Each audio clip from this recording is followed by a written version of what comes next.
The woman casually tossed the diaper she had just used to wipe her baby's bottom into the ocean. Unexpectedly, it brought an unusual result. The smell of feces attracted a swarm of fish. Mia noticed this and suddenly had an idea. She used an iron rod to make a simple spear. Strike after strike, but the small fish had already been scared away. After a whole day of effort, she didn't catch a single one, and her energy was completely drained. Exhausted, Mia lay down on a cargo crate. Suddenly, a plane flew overhead. Hope was reignited. She hurried down into the cargo hold, smashed a TV screen, and took out a piece of mirror to run to the top and reflect sunlight. In her rush, she accidentally cut her thigh while climbing. Blood gushed out instantly, and the pain made her break into a cold sweat. But she still gritted her teeth, raising the mirror and frantically flashing it toward the plane. The distance was too far. The plane never saw her. The pain in her wound grew worse, and she had no choice but to return to treat it. Mia used a wire from a circuit board to make a hook, poured strong liquor on it to disinfect. The agony nearly made her faint, but the baby's cries pulled her back to consciousness. Clenching her teeth, she pushed the hook through her flesh and stitched the wound together little by little.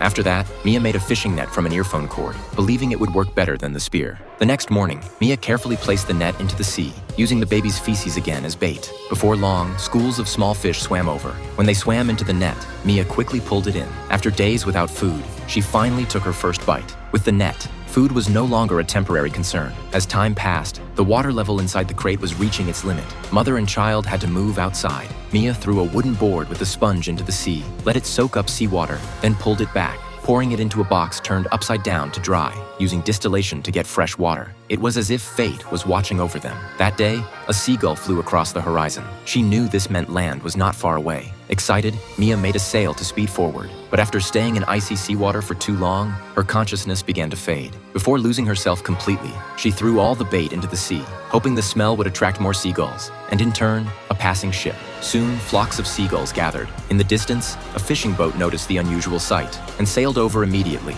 first rescuing the baby. The woman saw the towing rope was still connected to the crate and quickly pulled Mia up from underwater. But her face was purple and she wasn't breathing. They tried desperately to perform CPR, but there was no response. Just then, the baby cried out a few times as if calling for her. The next second, Mia slowly opened her eyes. If you enjoyed this movie, follow me. I'll post part 2 soon.